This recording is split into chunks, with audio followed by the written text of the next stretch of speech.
This is Bean to Barstool, a podcast that looks at the intersections of craft chocolate, craft beer, and other artisan drinks. My name is David Nilsson. I'm a professional drinks writer, an advanced cicerone, the author of Pairing Beer and Chocolate, and the creator and host of this show. The music for this episode is by my dear friend, indie folk musician Anna P.S.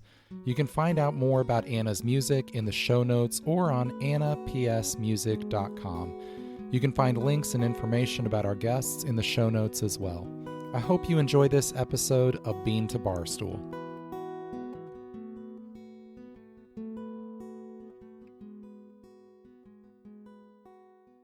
I really enjoy working with mezcal because I think smoke, obviously my company is called Embers. I have a lot of passion for fire and cooking over fire. So a lot of scotches and a lot of mezcals have those kind of smoky notes to it. So they're not really present in cacao. So it's easier to identify when you find them.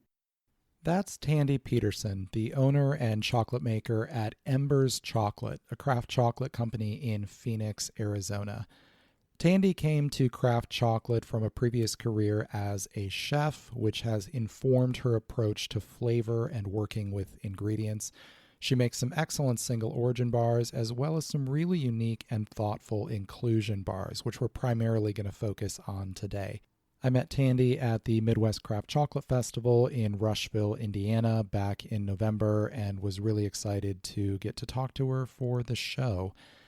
One of the things that we're going to talk about in this conversation is her work with different spirits like whiskey and mezcal in making chocolate. Obviously, that's a recurring theme here on Bean to Barstool, and if you've listened to any of my previous interviews with chocolate makers who work with craft beer, wine, spirits of any kind in their bars, or have read some of the blog posts along that lines, I encourage you to do both of those things. You know that the majority of makers are usually soaking their cacao nibs in whatever spirit or beverage that they're wanting to use to infuse those flavors, then drying the nibs back out and continuing on with the chocolate making process. As you'll hear in this interview in just a moment, Tandy does that, but she also explores some other techniques that I really haven't seen other makers talking about. So if you are a chocolate maker and you've used any of these techniques that she talks about with milk powder, sugar, soaking inclusions, different things like that, I would love to hear from you. Or if you're an enthusiast and you know of a craft chocolate maker doing those things, I would love to talk to some other makers who are doing that. The main reason that chocolate makers use any of these techniques, including just soaking their nibs, is because of the problem of seizing. And this is something that comes up over and over again in conversations about chocolate made with spirits or beer or some other liquid, but we never really stop to talk about why that has to be done. So I want to very briefly explain that, and then we'll jump right into the interview with Tandy. Chocolate makers cannot use liquid in the chocolate making process because it will make the chocolate seize. So let's talk about what seizing is. Chocolate is a fat suspension. What that means is that you have solids that are suspended within a fat structure.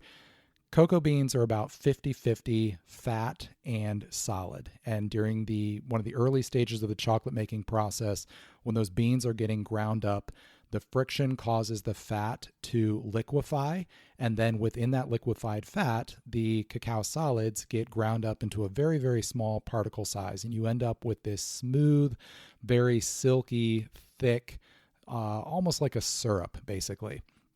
Then by hitting some specific temperature thresholds, that can be re-solidified into solid chocolate in such a way where those solids will stay in suspension in that fat, and it will melt perfectly and beautifully on your tongue when you break off a piece of it. If you introduce any liquid during that process, that kind of all falls apart. What happens is that any sugar that's been added to that chocolate will be basically attracted to that liquid that's been added. It'll come out of solution, and you end up with this sugar and water mixture, and then the chocolate will clump around that, and you end up with this grainy paste that you really can't do anything with. There are some ways to rescue it, but an ounce of prevention is worth a pound of cure. So chocolate makers just avoid using any liquids at all during the chocolate making process. So if they want to infuse the flavors of a liquid like bourbon or beer or whatever it might be, they've got to get creative and find a different way to do that, which is why most of them are soaking nibs, and why, as Tandy explains in a minute, she is soaking some other ingredients as well and then incorporating those into the process. So anybody out there who is a chocolate maker or an expert, if I explained something wrong there, please do let me know. I am always learning as well. And like I said, if you are aware of other makers who are soaking other ingredients besides nibs in a liquid to make their chocolate, I would love to hear from that as well, because I haven't heard a lot of people doing that. Anyway, without any further ado, here's my conversation with Tandy Peterson of Embers Chocolate.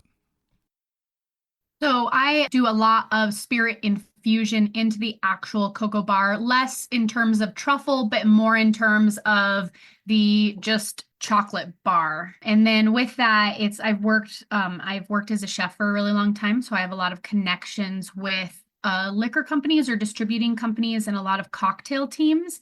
And everybody's really looking for something unique to be done, and chocolate is obviously a very good source for that. Yeah, for sure. Well, let's talk about some of those individual examples then. You mentioned incorporating these into the bars themselves. I know when we talked last, you had also mentioned that you're sometimes infusing inclusions and putting those into the bar.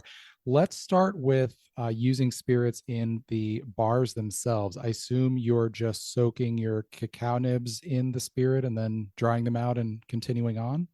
Yes, typically either the cacao nibs or the sugar, or if you're making a milk chocolate, it can go, or even a white chocolate, it can go into the milk powders and the sugars.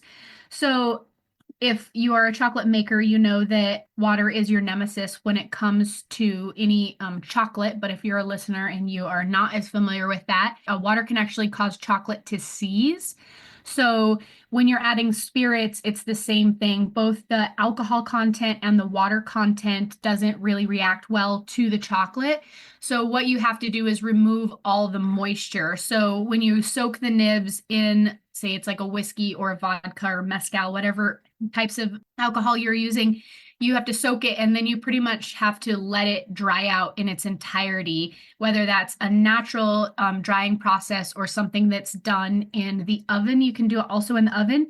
And then I also have access to a freeze dryer, which is not as easy as it sounds because alcohol has a different evaporation rate, so it can actually clog your hoses, and it makes the machine react a little bit differently and go into error modes. So most of the time when I'm using my freeze dryer, I start drying it naturally so there's no excess liquid when I do put it into the freeze dryer, so that way whatever it's evaporating is just in the inside of the nib, and then that kind of locks in those uncaramelized or undehydrated flavors for that. And then you could do that with their milk powders. I've made a butterscotch chocolate bar that was a caramelized white chocolate with scotch infused, a Glenfiddich scotch infused milk powder and sugars. So I actually mixed the two together, soaked it, and then put it into the oven and let it dry out completely until it was almost like little caramelized rocks. And then I put it into a Robot to break it apart, and then put that back into the cocoa butter to grind. And that was pretty much the beginning of the process. That's really interesting. Do you notice a difference in the way the flavors come through when you do that in the milk or sugar versus doing it into the cacao? Definitely. I mean, if you're making a dark chocolate, you don't really have the option to put it into the milk, but into the sugars, sugar is a little finicky because as soon as obviously sugar is pure sugar, and sugar content can tend to get like sticky and it dehydrates strangely. So when you put like say honey into a freeze dryer or into a dehydrator, it just becomes like glass, but then it still retains a lot of its natural moisture. So I did a tequila infused sugar where I used sugar in the raw. So whatever I could use that's a slightly larger size to start. And then when you soak it, it never fully disintegrates into a liquid form. So then that allows the drying process to happen a little quicker because the sugar structure is still maintaining a little bit of its form. That's really interesting. You mentioned working with the Glenfiddich Scotch. Can you share a couple specific examples of spirits you've used in these ways? So I've worked with Milagro Tequila, Mezcal Carreño, or Compass Spirits is a mezcal company, and like they deal with Mexico spirits that they're importing. I've worked with them quite a bit. I worked with Garrison Brothers Whiskey, and then I've worked with a lot of like different cocktail bars also. So a bar, like actual bar, not bar of chocolate, but I've worked with bars where I would be able to provide them cocoa nibs or cocoa holes where they can do infusion of spirits. And then they can turn those into like simple syrups, or they can do actual like spirit infusions where they're doing something like that. It's a lot of the people that I'm working with for liquor companies are the reps that are selling the product or representing the product, like brand ambassadors. And when I've worked with them, they provide me with a spirit, and then I can add them to the bar, and then I can sell the bar back to them at wholesale or whatever pricing we agree to. And a lot of times those bars are sold alongside the cocktail or alongside the spirit to showcase some of those specific flavors. That's really interesting. So when you do it like that, are those basically branded to that company, or are those still Embers bars from a marketing standpoint? They're still Embers bars, but for the most part, I sell them just to that company. I'm not, if I were, I mean, I could ask them like, hey, if there's any excess bars, or typically I sell an entire batch to them because since I'm doing a fully custom product, there's no guaranteed sales on my side. So when they buy it, they provide the alcohol, and then I would sell them the 80 bars back, which was an entire 8-pound grinder for that. And then, so I did a really cool almost flight with Glenfiddich. We did their 12-year Glenfiddich, the 12-year sherry, their 14-year, and then their 15-year.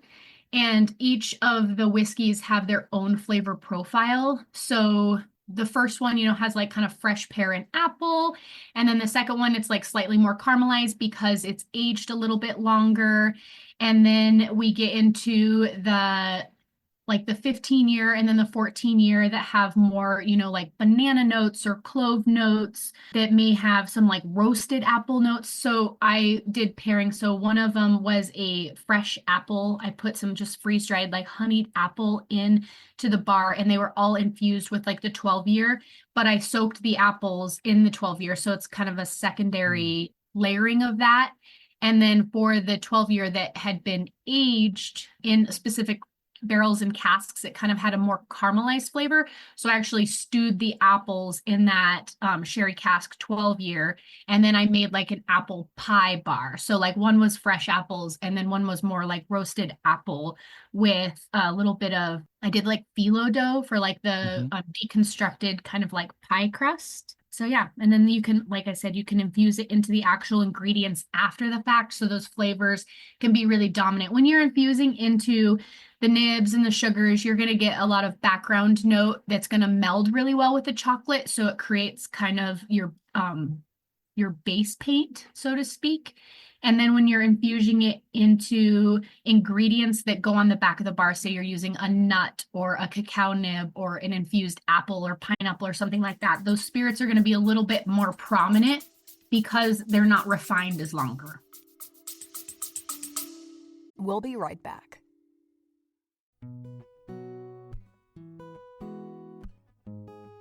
Hey everyone, you may have noticed things in the world aren't awesome right now, and social media kind of reflects that. I built a lot of the following for Bean to Barstool and just for my own writing career on Instagram, but I've been getting significantly lower returns in terms of engagement on Instagram, and well, some of their recent changes don't have me thrilled for the future. So here are some ways to keep up with Bean to Barstool if Instagram and other social media platforms don't prove to be long-term viable solutions. If you do nothing else, sign up for the Bean to Barstool newsletter. You can do that by going to beantobarstool.com/newsletter-sign up. That link is in the show notes. That is a weekly email newsletter that covers all the same things we cover here on the podcast. Speaking of, subscribe to the podcast on your favorite podcast platform. Wherever you listen to Bean to Barstool, go there and subscribe to make sure you get notifications of new episodes. If you're a proud millennial like me and you still use an RSS feeder, you can also subscribe to our blog posts, which come out at least weekly. Also, if you are still on social media but don't love Meta right now, you can check me out over on Blue Sky. I'm on there under my personal account at David Nilsson Beer, but I do post all the Bean to Barstool content over there as well. Finally, if you want to get in touch with me directly, you can email beantobarstool@gmail.com. I am not leaving Instagram anytime soon, but these are great ways to make sure you can keep up with what I have going on. Stay safe and take care of each other.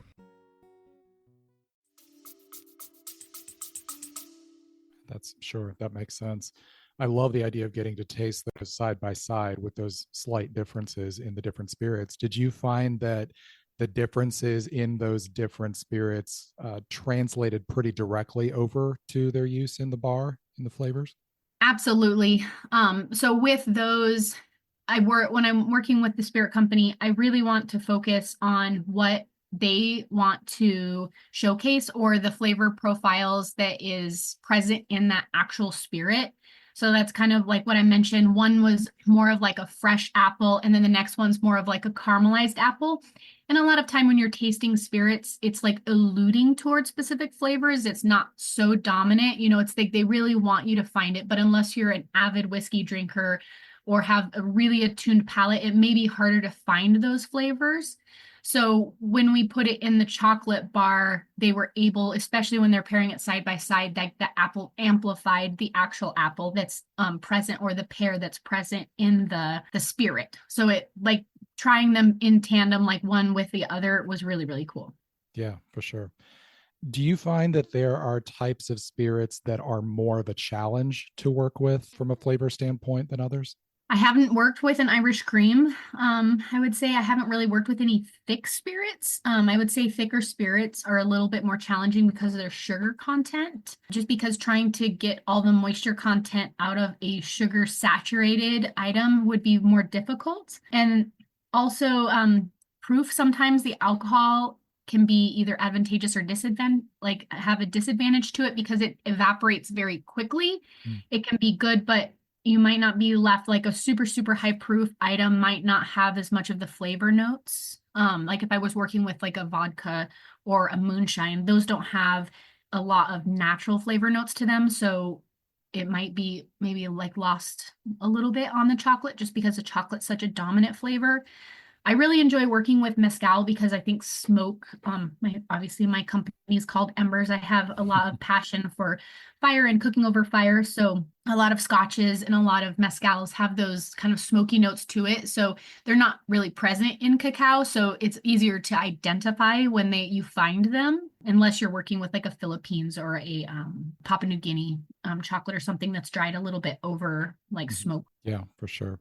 Yeah, I think most people are pretty familiar and lean toward the idea of whiskey or rum working with chocolate flavors. Mezcal, I imagine, is more of a surprise to people. How, in general, do people respond to tasting those flavors in a bar?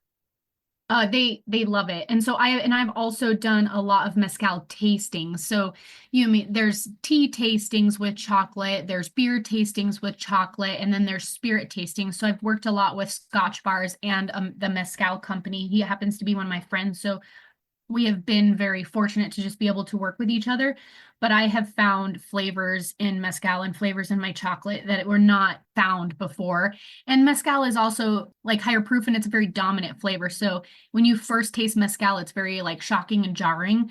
So if you're not a mezcal drinker and you're not as familiar with those notes, having it with chocolate is like a good introduction into those spirits as well. So not only is it unique to be in the actual bar and allow to like some of those flavors to soften to kind of create that, gateway into those boozy communities. But also they just go really well. Well, let's talk more about soaking your inclusions in the spirits. When you talked about sugar or milk powder or the cacao nibs itself, like you said, you can't have the liquid in the process, so you've got to dry them back out. When you're working with inclusions, do you find that different types of inclusions allow for different processes when you're infusing them? Oh, absolutely. So my background is as a chef. Been as a chef for over 15 years and always loved cooking. So I approach infusing alcohol and chocolate just in general as I would a chef or building a specific dish. So yeah, I think about the actual ingredient and what it tastes like fresh or raw or what it tastes like caramelized, because you really need to add that spirit at different points depending on the flavor profile you want. Because if I'm doing pineapple and I want a roasted pineapple flavor, I probably wouldn't infuse my pineapple with the spirit and then caramelize it, because when you caramelize the pineapple, you're also caramelizing the spirit and you're changing the flavor of the spirit. And if I want to be really true to the spirit and its natural flavor versus the alteration, then I would caramelize the pineapple and then do an infusion at the end of it. So then that way the flavors are more dominant or prominent. Same with the apple. I started to caramelize the apples for the apple pie. And in the tail end of the process, I added some of the spirit, and then the alcohol and everything evaporates out, but you still get that kind of sharpness versus it's like wine too. If you're cooking down wine, you might get the flavor of the wine initially when you put it in the pot, but as soon as you cook it down, those sugars change and it becomes like a port reduction or a red wine reduction. It completely changes the special nuances that are present. Sure. So, with so many different versions of these that you've done, do you have specific favorites that you've really responded to? Oh yes, I do. I have one of my bars is a whiskey and spice bar, and it has the chiltepin chili, which is really commonly known in Arizona as just a really tiny kind of floral and tropical like heat. Once you get past the heat, it's got like this slow kind of smoldering flavor, which adds that like kind of bite you would get or like the hotness you would get from a whiskey. So those flavors kind of mesh to me. So, and then I do a brown butter pecan that I soak in whiskey. Right now I'm using the Garrison Brothers whiskey. I soak it in that and then I let it naturally dry kind of at room temperature or just slightly warmer than room temperature. In Arizona, that's easy in the summer. But this time of year, I would just let it kind of sit at either in the fridge or just outside the fridge just to get some of those evaporation off. And then when it feels dry, I get some brown butter and I toast some brown butter with the pecans in a pan and then I just toast them. So you get this inside has this really cool whiskey note and then the brown butter kind of brings out this cool like nuttiness. So that I use a Uganda chocolate that's like super fudgy and nutty and raisiny anyway. So I get that background of that cocoa note, and then I'm adding whiskey infused cocoa nibs and those brown butter whiskey soaked pecans to the back of that. And it has a little bit of the chiltepin cocoa butter in there. So it's really neat when you eat it. You get these like nutty whiskey bites, but then you get this kind of like gentle heat in the end that kind of reminds you of like the burn of a whiskey, like when you're like sipping it neat. That's amazing. That's great. You mentioned Ugandan cacao. Real quickly, can you share a little bit about your sourcing and how you're getting your cacao? Oh, yes. I am not to the point yet where I'm going direct to source. I would love to be there, but I work with a lot of larger importer, reputable companies that buy fair trade and mostly organic cacao from the specific region. So I use Uncommon Cacao, Meridian Cacao, Chocolate Alchemy, and then Cocoa Life, which is also like an Amazonian, they work out of Peru, Amazon specialties. I get cacao from them.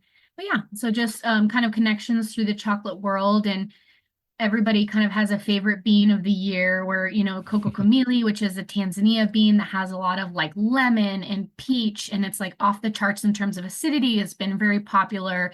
Madagascar was really popular, and now I think those beans are popular, but they're kind of losing a little bit of their luster. So we're finding other beautiful beans like chuncho in Peru and I'm seeing a lot of Haitian beans. So it's just, it's everybody kind of has new beans going each year, and they have different flavor profiles that are really, really unique. So let's talk a little bit about other ideas that you haven't had the chance to try yet. I'm sure when you're working with these different spirits, trying one gives you 3 more ideas that you want to do. So what are some other concepts that you'd like to be able to explore in this realm? It requires a different license, so I haven't gone into it as much, but just having more, I mean, truffles are kind of they're not that they're played out because so many people love them and want to eat them, but just like getting the actual spirit in there without having to get rid of all the alcohol is something that's like super unique, or having like little pockets of the alcohol in the chocolate would be kind of interesting.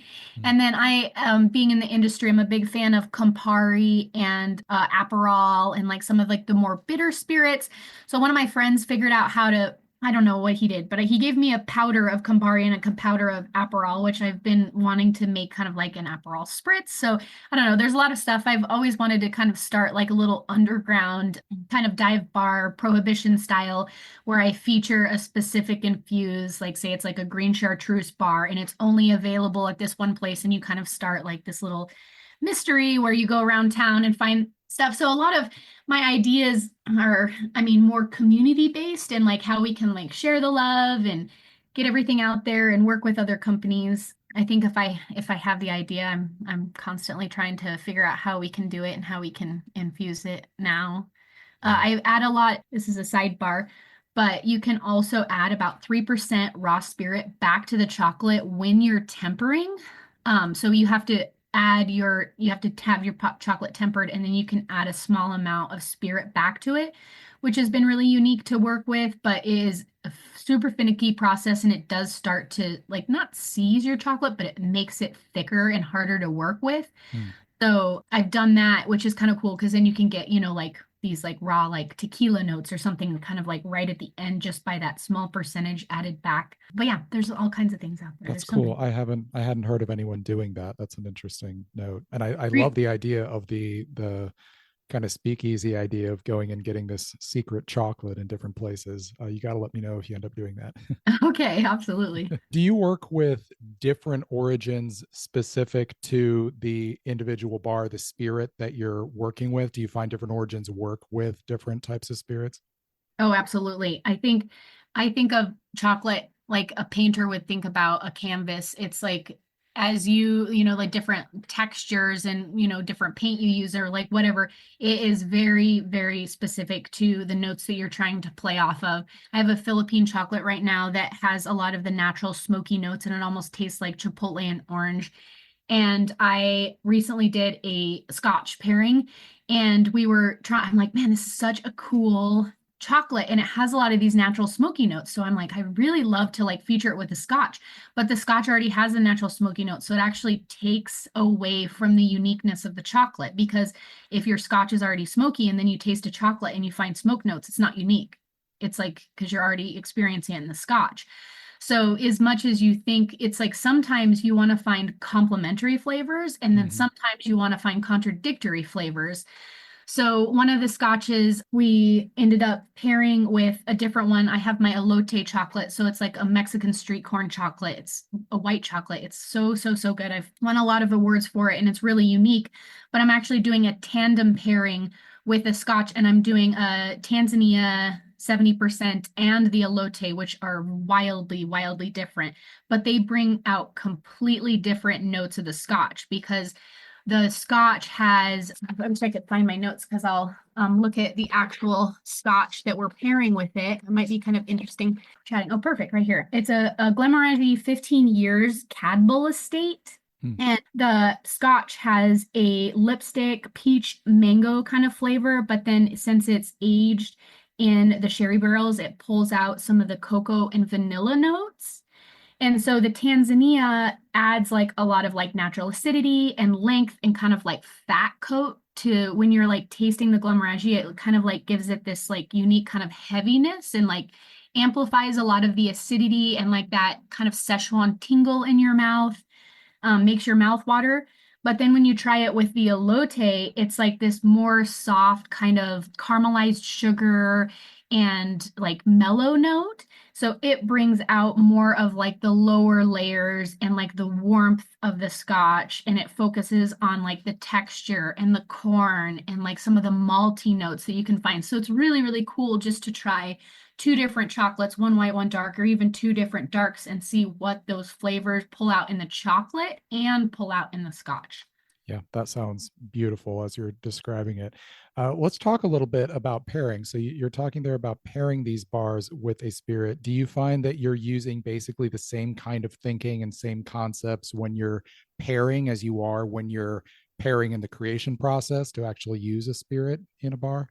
Yeah, absolutely. So, if I don't have the ability to taste the scotch or whatever spirit it is, even if it's a wine or something like that, I always ask for flavor profiles and notes, and then ask the company or whatever what they want to feature or what they want. Because like maybe it's a Arizona-based winery and it's their it's like their Napa driven cab. So it's like it's supposed to taste like Napa, but maybe it doesn't have quite as big, fruity, bold flavors. So they're there, but they're not necessarily dominant. So they may say, this is our California style Cabernet. It has these, this, and this notes. So they may tell me that they really want, like, that's how they're trying to market it. So I may pick a chocolate or pick something that's going to amplify those fruity notes to kind of give like the suggestion that it's more than what it is. So it's like, that it's makes kind sense. of, works together. So a lot of these bars, as you're describing them, like you said, they're for a specific producer, distillery, winemaker, or something like that to sell. With the others that you're coming up with on your own, are those generally available, or are these kind of rare? Would people be able to get these on your site? I always kind of have one that I'm playing with or infusing that may be on my website or that I'm selling, but I always have, kind of like a secret inventory. So if anybody were to reach out to me and then they just said, "Hey, I'm like really excited about your booze bars. Like, do you have anything fun?" And I always, I can always send some fun ones out. It's not, I don't have the inability to sell them. It's just typically I don't make a large enough batch. I don't make multiple batches when I sell it to a company. So I might have like 5 or 6 bars that are more just like super exciting for me to talk about. I think that the butterscotch bar I mentioned, I put blood orange and a little bit of cocoa nibs on the back, kind of to bring out maybe like some old fashioned notes. And that bar was just incredible. I definitely want to make it again. Yeah, that sounds awesome. Chocolate aside, what are you typically drinking? What are some of your favorite spirits or cocktails or types of drinks that you're gravitating toward? Oh man, I think that the food industry and the cocktail industry are so tied together, and I get very excited just to sample and try things. Since I have a good friend that's in mezcal, I tend to have a pretty significant mezcal collection, but I wouldn't say I drink that every day. I really love wine. Gin and tonic is probably one of my go-tos. And then I really enjoy whiskey. I just don't, I think it's really fascinating to pair, but I wouldn't say I drink a lot of whiskey unless it's in like a hot toddy or something like that. So kind of just really mood dependent. Sure. Well, let's go back to something you mentioned earlier with different cocktail bars or spirit companies that want to develop cocktails. You mentioned having the bar alongside of them, but what are some of the interesting cocktail concepts that you've seen people come up with using cacao? Oh, well, I mean, I don't know that I mean, it's exciting, but I don't know that it's interesting anymore. But there's always like a chocolate old fashioned where you can take, either chocolate bitters or you can do like some cocoa nib garnish. Chocolate's actually a really tough garnish because you can't just grate it over the top, because as soon as it gets into the water, it's cold and then it has a different melt point. So if you grate a nice chocolate over an old fashioned or over a drink as you eat it, it's almost like grainy. It's not appealing. So I would recommend people, serving the actual chunk of chocolate with it versus doing that. But I think one of the most interesting things we're doing right now is fat washing. So I worked with a cocktail company and I have a kaffir lime and ginger cocoa butter infusion that I do for one of my bars. And so I sold them some of my bulk cocoa butter, and then they did a like Jamaica spirit, but it was fat washed with cocoa butter. But you kind of have to hold it at a specific temperature because it's not like, butter or ghee or even some like tallows and stuff that are they're soft at room temperature. So they actually held it at like slightly below melt point, but enough so that you could kind of get that cool like cocoa butter. So it was like that kaffir lime and ginger kind of cocoa butter flavor, but it also gave it a really cool texture. Yeah, that sounds really interesting. In North America, chocolate is something we associate so much with comfort and coziness. And I think it's so easy for people to forget this is a tropical ingredient and it can work so well with flavor concepts that we're not often thinking about. Absolutely. Let's talk about some of your other interesting inclusion concepts. You mentioned the Elote bar earlier that you've won awards for. Give us an example there of like how you went about creating this very unique concept. So elote, for those of you that don't know, it's a Mexican street corn dish that is, grilled corn, and then they slather it with mayo, and then they put cotija and hot sauce and cilantro all on the outside, and it's very much like almost like a street food item or a fair item. And then once it's cut off the cob and kind of mixed in a bowl, they call it esquites, but it's basically the same thing. So that dish is one of my favorites to do because I think charred corn has such a unique flavor. And obviously, I love working with fire. So it has this kind of smoky sweetness to it. And since I'm in the Southwest and Arizona in particular, elote is found everywhere. And then corn is also an ingredient that you can do, corn puddings, you can do sweet cornbread. So it works really well with sugar. So when I first started to kind of experiment with it, it was actually one of the first white chocolate bars I ever did 4 years ago. I was like, you know what? I just want to make like an elote dish. I want to do more savory chocolate. So one of the reasons I started my chocolate company is because I thought that there was so much sweet chocolate riddling the industry and it never complemented the meal.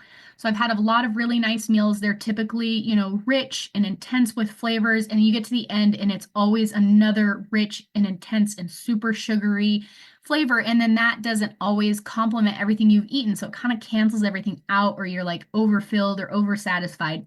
So I wanted to create something that, had a touch of sweetness, but kind of like ended that crescendo so that you could kind of finish out your meal and enjoy everything. So I thought it would be kind of fun to do like a sweet corn dish that had, some heritage in this area, or, a little bit of the community around here would be intrigued and want to buy it.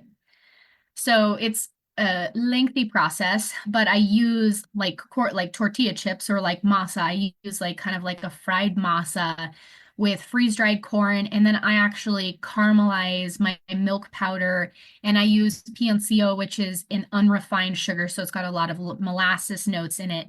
And then I kind of fry the corn in the cocoa butter to give it this kind of grilled note. And then I also grill a little bit of my own and freeze dry it. And then that's what's sprinkled on the back. And then I added a little sour cream powder too, because you need that kind of like lime that's added to it, or the cotija, a little bit of that brightness. Yeah, and then when you grind it, it gets a little cilantro on the back with some tahini and some habanero spice. And it just gives I tell people you should get a different flavor every 2 seconds. So my whole goal is to tell a story with chocolate. So I want it to be kind of a symphony of flavors in your mouth. So it should continue changing. I want a really long finish, and I want it to be kind of unique. So it's salty and it's acidic, and then you get like the crunchy corn, and then the sweetness and savory comes out, and then you get a little bit of the heat, and then everything kind of starts over again as you start to rediscover those flavors. That's great. Well, let's talk a little bit more about the tasting process with chocolate. You mentioned that your background is as a chef. How have you found that working with chocolate has kind of expanded your perception of flavor and the sensory experience? I have a major advantage being a chef, just is I know how to describe a flavor. I think one of the hardest things that with people is when they taste something, they don't know what it is. And since I work with thousands of ingredients, I have, this arsenal of, oh, that flavor is caramelized pineapple, or that flavor is, underripe banana, or, so I have the ability to identify it so that I can expand on it. So when I'm tasting chocolate, or even smelling the cocoa bean when it's roasting, or eating the cocoa bean when it's raw, I'm able to kind of pick up these like unique nuances that I want to amplify, which allows me to tweak like my roasting process. So there's a Peru chuncho bean that I just got from Amazon Specialties that is amazing. And it is just blueberries. Like I have never had a chocolate that was this dominant in a fruit flavor.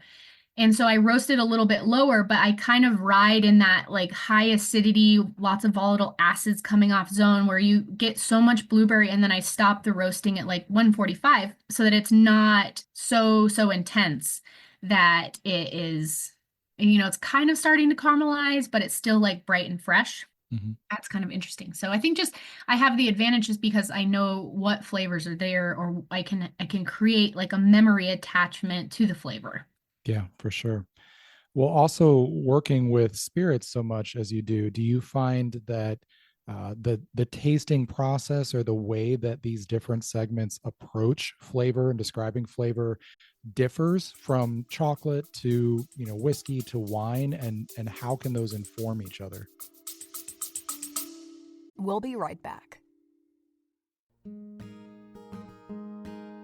Hey everyone, Final Gravity Issue 7 is now available in the Bean to Barstool shop. This new issue of our zine telling personal, human-centered stories from the world of beer is full of great articles, including Ale Sharpton's interview with Doug Reiser of Burial Beer about the brewery's stunning artwork and how the Asheville community is recovering from Hurricane Helene, Megan Ululani Boyanton's article about Indigenous-owned breweries in the United States and the unique opportunities and challenges they face, Sandra Worth's account of 60 years of the Swiss beer cartel, and many, many more. We believe passionately in this project, and if you believe the story of beer is ultimately a story about people and relationships, we think you'll love Final Gravity. You can order the issue or subscribe on beantobarstool.com, or subscribe on Patreon at patreon.com/beantobarstoolzines. Now, back to the episode.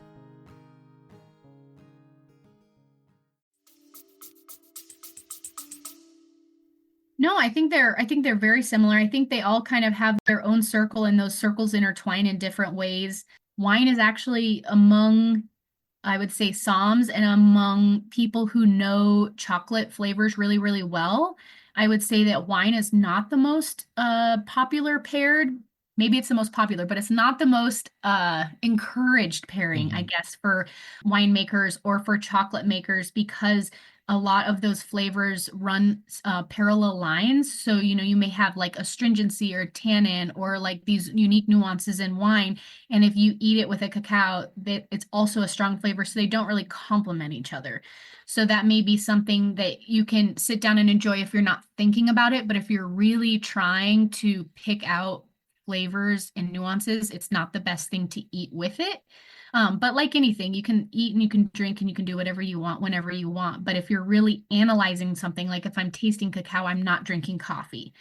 I'm not, you have to be kind of careful with things like that.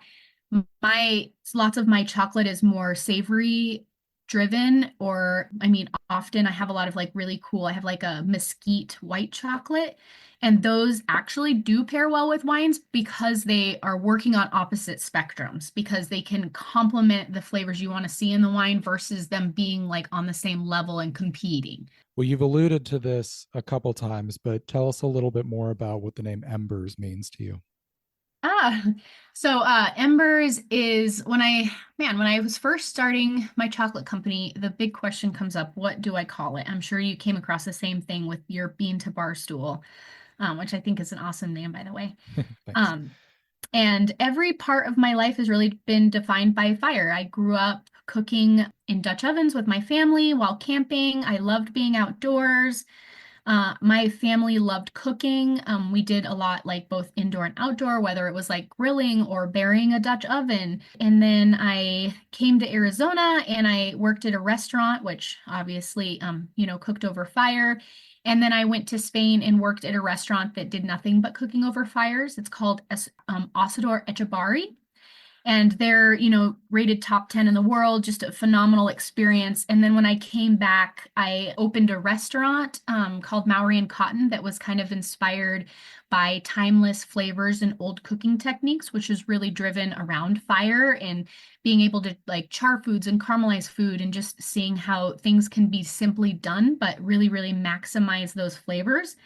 So when I kind of went back through my like history of life, I really wanted to start my next step in my life with a stone of my past. So embers is, every part of my life has really been defined by fire. And the word embers actually is when the fire is perfect to cook for.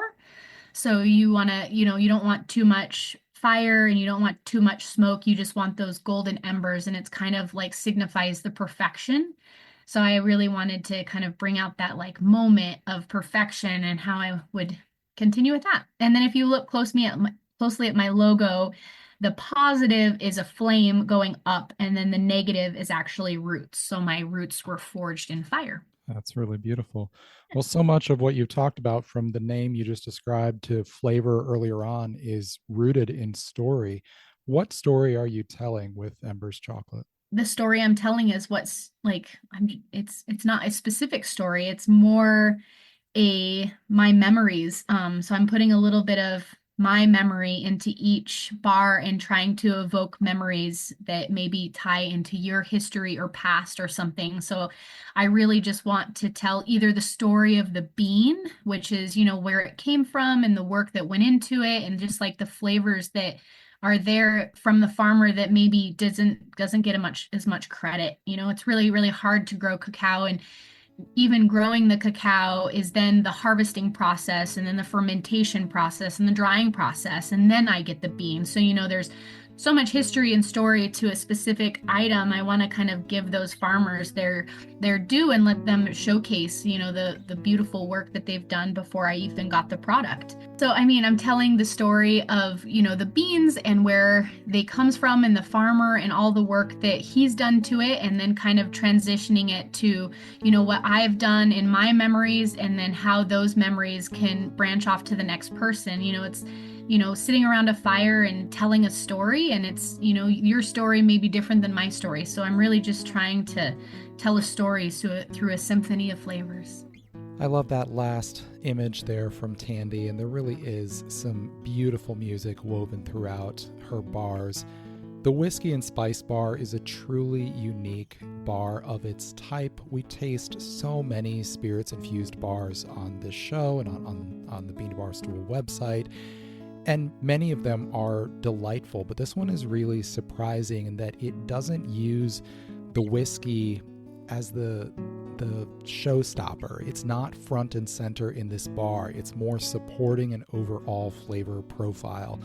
What leads the way as soon as you take a bite of this bar is the earthy heat from those peppers. You get a little bit of a dried fruit from the pepper as well. Then you get these the nuttiness from the pecans. As the chocolate melts, you get like a pecan cluster quality from that. The whiskey itself, as the bar melts, it's not spirituous like you would get from a lot of spirits-infused bars. You're not getting a boozy quality from it. In fact, if you didn't know there was whiskey in here, you might not even pick it out. What I'm getting more from the bourbon is a dark caramel and vanilla fudgy note that kind of fills out and gives this richness to the bar without announcing itself too ostentatiously. Really a unique take on a spirits-infused bar.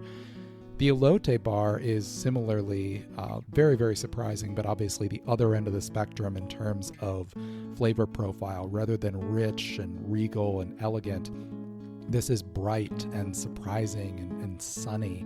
The aroma, you get a little bit of hay, you get some charred corn, and then as soon as you take a bite of it, you get that sweet corn right away, some toasted corn puffs, you get a little subtle prickle of heat from the tahini and chili powder, and then it closes on a little bit of acidity from that sour cream. There's a bit of salt. All of these flavors are so surprising to find in the context of a chocolate bar, which is one of the reasons that I love well done white chocolate inclusions, because when you're just working with that cocoa butter instead of the solids of a milk or dark chocolate, you're stripped of kind of that chocolate as a base flavor, and it just becomes this platform for really surprising flavor explorations. I want you to check out Tandy's chocolate on emberschocolate.com. You can find that link as well as the link to her Instagram page in the show notes. Thanks so much to Tandy Peterson for coming on the show today. Thanks to all of you for listening. I hope you enjoyed this episode of Bean to Barstool.